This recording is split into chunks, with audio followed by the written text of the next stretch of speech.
नमस्कार, स्वागत है आप सभी का वीटीवी इंडिया के खास प्रोग्राम संवाद विद ज्योति जायसवाल में। आज के हमारे इस खास प्रोग्राम में हमारे साथ मौजूद है उत्तर प्रदेश के कौशाम्बी जनपद से सपा नेता व पूर्व जिला महासचिव गुलाम हुसैन। हम आपका स्वागत करते हैं सर वीटीवी इंडिया में। धन्यवाद मैडम। मैं गुलाम हुसैन, पूर्व जिला महासचिव, संभावित प्रत्याशी 253 चैल कौशाम्बी। सर, सबसे पहला और सीधा सवाल, अब की बार किसकी सरकार? अब की बार हमारे आदरणीय अखिलेश यादव जी की सरकार 2022 में बनने जा रही है। 2017, 2019 में भी पार्टी हारी, तो इस बार ऐसी क्या जादू की छड़ी मिली है कि इस बार आप जीतने का दावा कर रहे हैं? हम लोग इसलिए दावा कर रहे हैं कि भाजपा जिस मुद्दे को लेकर 2014 में भी सरकार बनाई थी, 2019 में भी, कि लोगों जनता के बीच में उन्होंने वादा किया था कि हम देश से महंगाई को दूर करेंगे, देश से भ्रष्टाचार को दूर करेंगे, लोगों को, नौजवान लोगों को रोजगार देंगे। आज वो मुद्दा कहीं दूर दूर तक दिख नहीं रहा है। तमाम ऐसे कारण हैं जो इनको हम हराने के लिए हमारे पास पर्याप्त साधन है, जिससे हम जनता के बीच में जाएंगे और इनको बहुत बुरी तरह से जनता इनको जवाब देगी। 2022 में हम लोग अवश्य चुनाव जीतेंगे। सर, जब सत्ता में आपकी पार्टी थी तब भी तो चुनाव के टाइम पे ऐसे ही जुमलेबाजी होती थी, ऐसे ही नारेबाजी होती थी, लेकिन उसके बाद जनता को दरकिनार कर दिया जाता था। उसके बाद भी जनता की नहीं सुनी जाती थी। तब जाके सरकारें बदली, कई सरकारें आई। सरकार लगातार यही वादे करती है कि हम जनता का साथ देंगे, जनता के लिए काम करेंगे, लेकिन कहीं ना कहीं ऐसा देखा जाता है कि सरकार जनता के लिए काम करने की बजाय अपनी जेब भरने में जुट जाती है। तो ऐसे में जनता इस बार किस पर भरोसा करे और कैसे भरोसा करे? जनता इसलिए मैडम भरोसा करेगी कि कहीं ना कहीं आप देख लीजिए कि जिस तरह से योगी जी और मोदी जी ने जनता के बीच में लोगों से कहा था कि आप पेट्रोल का मुद्दा ले लीजिए, चाहे डीजल का मुद्दा ले लीजिए। आज देश में सबसे सस्ती चीज जो हमारे यहाँ पैदावार होती थी, सरसों का तेल, आज सरसों का तेल का दाम 230-240 रुपए हो गया है। पेट्रोल का आप रेट देख लीजिए, 100 का पार हो चुका है। डीजल कुछ प्रदेशों में भी 100 का पार हो चुका है। सिलेंडर में जो महिलाओं के बीच में उन्होंने कहा था कि हम जो औरतें बेचारी आंख में आंसू आ जाता है उनके दूर करेंगे, आज वही सिलेंडर उन्होंने फ्री में देने का जो वादा किया था, आज वही सिलेंडर 100 के पार हो चुका है। तमाम बिजली की समस्या सबसे बड़ी है कि बिजली उन्होंने कहा था कि फ्री में देने के लिए, आज बिजली उत्तर प्रदेश में सबसे ज्यादा रेट की बिजली यहाँ पर दी जा रही है लोगों की, जनता को। तमाम ऐसे चीज है जो नोटबंदी है, नोटबंदी से सबसे ज्यादा जनता को तकलीफ हुई थी। नोटबंदी से लोगों ने जिस तरह से अपने आप को उपेक्षित महसूस किया, गरीबी एक तरफ से नोटबंदी होने के बाद आम जनता में गरीबी के एक बोझ आ गया। 15 लाख रुपए इन्होंने कहा था कि गरीबों से वादा किया था। योगी जी ने, मोदी जी ने खुले मंच से इन्होंने कहा था कि आप लोग खाता खुलवा लीजिए, हर गरीब के खाते में 15-15 लाख रुपए आएगा। मैं जनता इसका जवाब अब की बार जरूर देगी कि 15 लाख योगी जी हमारा कहाँ गया। जिस तरह से उन्होंने महंगाई से मुक्ति अगर लोगों को चाहिए तो भाजपा को सत्ता से हटाना उनकी मजबूरी है। राशन, तेल, खाद्य पदार्थों का आपने जिक्र किया कि महंगाई बढ़ गई है। किसान अन्नदाता है, किसान अन्न उगाते हैं, लेकिन वही किसान 12-13 महीनों से लगातार दिल्ली में अनशन कर रहे हैं। शुरुआती दौर में तो सभी ने हो हल्ला किया, सभी पार्टियां वहां पे पहुंची, सभी राजनीतिक पार्टियों ने साथ दिया, किसानों के लिए आवाज उठाई, लेकिन आज कहीं देखे तो वहां पर कोई भी राजनीतिक पार्टी नजर नहीं आती है, दरकिनार कर लिया है सभी ने। तो ऐसे में आपका क्या कहना है? सपा भी वहां मौजूद नहीं है, किसानों की कोई सुनवाई नहीं हो रही है। ऐसा नहीं है, हमारे राष्ट्रीय अध्यक्ष अखिलेश यादव जी बराबर उनकी लड़ाई लड़ रहे हैं। और अभी मुश्किल से 3-4 दिन पहले भी उन्होंने रैली में किसानों के मुद्दा को बड़ी जोर से उन्होंने उठाया है। और ये हमारा मुद्दा है किसानों का। किसानों को लेके हम अपने पूरे प्रदेश में गांव-गांव जा रहे हैं किसानों को मुद्दा को लेकर। जिस तरह से मंत्री के बेटे ने किसानों पर गाड़ी चढ़ाकर उनको मार दिया गया है, इससे बड़ा दुर्भाग्य क्या हो सकता है इस देश में, प्रदेश में, कि जो किसान अन्नदाता है हमारा, आज उसी किसान को के भाजपा के मंत्री के बेटे लोगों को गाड़ी से कुचला जा रहा है। कितने किसान, कम से कम लगभग अब 800-1000 किसान अब तक मर चुके हैं। मगर इस सरकार, निकम्मी सरकार, कहीं न कहीं जनता या किसानों से उनका प्रेम नहीं रह गया है। इसी सब कारणों के वजह से हम 2022 में अखिलेश यादव जी की सरकार बनाने जा रहे हैं। यही सब मुद्दा हमारा रहेगा जनता के बीच में। इनका जवाब जनता देगी।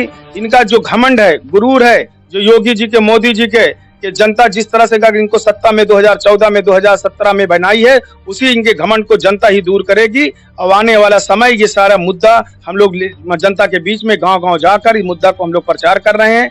अब 1 साल से बराबर हम लोग गांव-गांव घूम रहे हैं, लोगों के बीच में जाकर इनके योगी जी की सरकार जो उन्होंने कारनामे किए हैं, भ्रष्टाचार को ले लीजिए। आज औरतें सुरक्षित नहीं है, दिन दिहाड़े औरतों के साथ बलात्कार हो रहा, अपहरण हो रहा है। अभी कल की घटना, एक IPS अधिकारी के भाई को पीट के मार दिया गया है। तो इस प्रदेश में बहुत बदतर स्थिति है।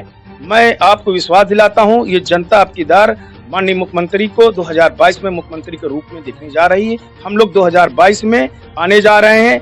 ये इंकलाब होगा, पिछड़े और दलितों का इंकलाब होगा, 22 में बदलाव होगा।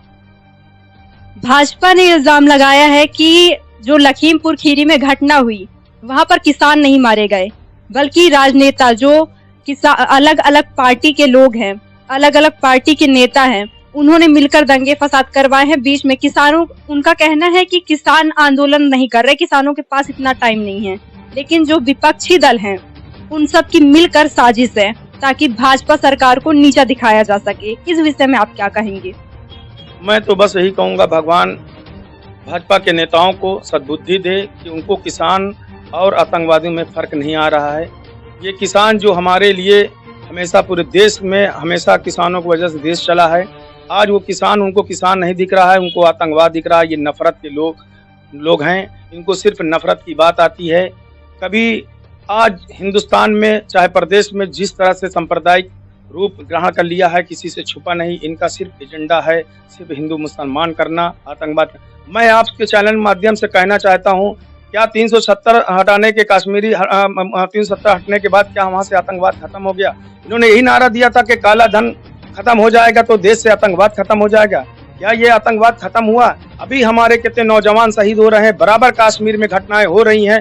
मैं इनसे सवाल पूछना चाहता हूं और जनता भी इनसे सवाल पूछती है कि आतंकवाद कहां से खत्म हो गया? आपने बड़ी बड़ी बातें की थी, 370 हट जाएगा तो कश्मीर से आतंकवाद खत्म हो जाएगा, काला धन हो जाएगा तो आतंकवादी का यहाँ से खत्म हो जाएगा। कहीं नहीं खत्म हुए, जबकि सच्चाई ये है, काला धन लेकर बड़े बड़े पैसे उद्योगपतियों लोग ने यहाँ से देश का पैसा लेके फरार हो गए, भाग गए, विदेश चले गए, आज तक उनकी वापसी नहीं हुई है। इसलिए हम बार बार यही कहेंगे कि जनता जागरूक हो चुकी है। इनको किसान, नौजवान, दलित, पिछड़ा, हर वर्ग, चाहे जो वर्ग हो, हर इनको जवाब देने के लिए तैयार है। आदरणीय माननीय मुख्यमंत्री जी हमारे 2022 में मुख्यमंत्री बनने जा रहे हैं, उनसे कोई रोक नहीं पाएगा। न योगी जी के बस में है कि अब दोबारा ये मुख्यमंत्री बनेंगे। भाजपा और अन्य दल सियासत में जुटे हुए हैं, सियासी गलियारों में शोर मचा हुआ है। ऐसे में आम आदमी पार्टी भी इस बार उत्तर प्रदेश में अपना कदम रखने जा रही है। उत्तर प्रदेश के चुनाव में वह भी भाग लेने जा रही है। उन्होंने एक साफ घोषणा की है कि 300 यूनिट बिजली फ्री दी जाएगी। तो क्या इस फ्री की राजनीति में सपा भी शामिल है? किसी प्रकार के क्या वादे सपा भी दे रही है? ये बात सही है कि हमारे राष्ट्रीय अध्यक्ष जी ने भी कहा है कि अगर हमारी सरकार बनेगी तो हम गरीबों के, जो गरीब तबके के लोग हैं, उनको फ्री में बिजली हम देंगे। 300 यूनिट की बात उन्होंने भी कहा है कि अगर हमारी सरकार बनती है तो हम भी 300 यूनिट जनता को बिजली फ्री देंगे। महिलाओं के साथ अपराध की अगर बात करें तो जब सत्ता में आपकी पार्टी थी तब भी महिलाओं के साथ अपराध होते थे। तो ऐसे में जब आज अपराध चरम पर है तो अब महिलाओं के लिए आपकी पार्टी क्या खास कदम उठाएगी? क्या खास वादों के साथ इस बार जनता के बीच में उतरेगी सपा? महिलाओं के लिए हमेशा हमारे राष्ट्रीय अध्यक्ष जब मुख्यमंत्री जी थे तब भी उन्होंने महिलाओं के लिए बहुत चिंता थी। आज जो 102 नंबर जो उन्होंने लागू किया था एम्बुलेंस, खासकर महिलाओं के लिए ही उन्होंने ये योजना लागू किया था। ये योजना आज भी चालू है, मगर उसका रूप बदल दिया गया है, उसका नंबर बदल दिया गया है। जबकि हमेशा राष्ट्रीय अध्यक्ष जी हमारे महिलाओं के प्रति बहुत सजग रहे और आज भी उनकी योजना है कि हर तरह से महिलाओं को हम लोग सुरक्षित कर उनको सुरक्षा देंगे, जितना होगा भागीदारी उनको देंगे। और माननीय मुख्यमंत्री जी वादा कर रहे हैं कि अगर हमारी सरकार बनेगी तो औरतों को जो अपराध हो रहा कहीं ना कहीं उस पर बिल्कुल लगाम लगाया जाएगा। जो इस टाइम खुलेआम अपराधी अपराध कर रहे हैं, कहीं ना कहीं ये दोहरी नीति अपनाने के वजह से जो अपराध हो रहे हैं, ये सच्चाई है। जिस तरह से अगर हमारा घर में अगर हमारे कोई अपराधी है और पड़ोसी हमारा कोई अच्छा है, अगर हम अपने पड़ोसी के खिलाफ अत्याचार करेंगे, उस पर बुलडोजर चलाएंगे और घर के लड़का हमारा खुलेआम गुंडाई करेगा, उसको हम लगाम नहीं करेंगे। उसी तरह ये प्रदेश में हो रहा है। जिस तरह से योगी जी दूसरे घरों में बुलडोजर चलाने का काम कर रहे हैं, मैं उनसे पूछना चाहता हूँ, भाजपा के बड़े बड़े नेता जो अपराधी किस्म के लोग हैं, क्या आप उनके घर पे बुलडोजर चलाने का काम करेंगे? नहीं कर रहे हैं। यही सब वजह है जो इनकी सरकार को जानना निश्चित है कि इस वजह प्रदेश में तभी अपराध रुकेगा जब हम दोनों आंख से दोनों बच्चों को देखेंगे। जब अपने आंख एक के लिए खोले रहेंगे, एक के लिए बंद रहेंगे, तो अपराध किसी कीमत में यहाँ पर कम होने वाला नहीं है। यही वजह है जो आज प्रदेश में अपराध चरम सीमा पे है। जैसा कि प्रियंका गांधी वाड्रा ने घोषणा कर दी है कि इस बार 40% सीट महिलाओं के लिए आरक्षित रहेगी, 40% महिलाओं की भागीदारी रहेगी। ऐसे में सपा महिलाओं के लिए क्या कर रही है? महिलाओं की कितनी हिस्सेदारी रहेगी? इस विषय में तो राष्ट्रीय अध्यक्ष ही आपको जवाब दे सकते हैं कि उन्होंने कितना भागीदारी देना है। इसके विषय में बहुत मुझे जानकारी नहीं है कि हमारी पार्टी की क्या योजना है। अब इसमें बहुत जल्दी शीघ्र ही राष्ट्रीय अध्यक्ष जी भी कोई घोषणा करने वाले हैं अभी, मगर मुझे इस चीज के लिए बहुत जानकारी नहीं है। अन्य राजनीतिक दलों ने छात्र छात्राओं के लिए भी कई सारी घोषणा की है, स्कूटी फ्री देने की, मोबाइल लैपटॉप फ्री देने की। तो अगर सपा आती है, सपा इस बार के चुनाव में जीतती है, तो छात्र छात्राओं के लिए क्या कदम उठाएगी, क्या नया लेकर आएगी? सपा तो इससे पहले भी हमारे मुख्यमंत्री जी ने योजना लैपटॉप देने के लिए लैपटॉप बांट रहे थे। अगर पूरे हिंदुस्तान में अगर किसी ने लैपटॉप बांटने का काम किए थे तो राष्ट्रीय अध्यक्ष हमारे आदरणीय अखिलेश यादव जी ने ही किया था।